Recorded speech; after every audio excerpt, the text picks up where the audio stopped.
Hello guys. Shout out. Evening mga kakabsot.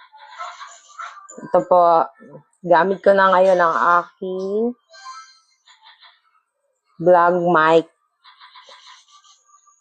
Tatoy Nay. Thank you po. Shout out po sa nagbigay po nito. Salamat. Malaking ano po ito sa ang pagbablog guys. Ayan guys oh. Yan guys. Malaking tulong yan guys. So ngayon, nag-live po tayo. Kasi yun po ang utos natin ni Algo. Kailangan natin mag-live. So ngayon, ay kung bibili po pala kayo nitong itong wireless microphone na pang vlog or pang pang live. Diyan po ilagay ko lang po sa comment section yung link. Saan ko po siya binili. Legit po. 9/10. Murang-mura na pero napakaganda ng quality niya guys. Oh. Ito po yung gamit ko ngayon. Malinaw ba guys? Pa-comment naman po kung malinaw po yung sound niya. So ngayon po, magluluto po tayo ng adobo. Hindi muna tayo magsasayaw. Natapos tayo magsayaw kanina guys. So magluluto po tayo ngayon ng adobong atay. And guys, adobo. So,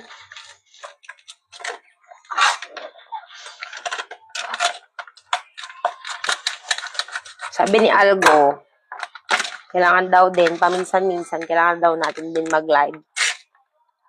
Kasi, kailangan natin makikait ng audience impact.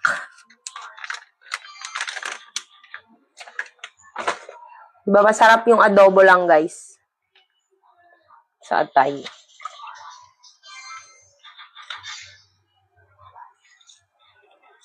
So, ngayon, magbablog muna tayo ng pagkain, guys.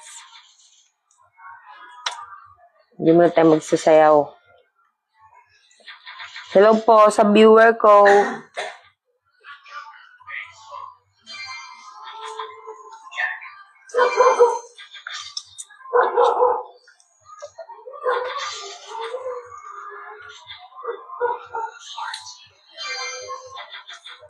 Guys.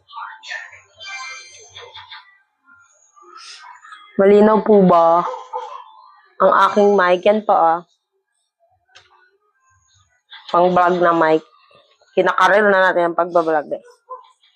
Shout out po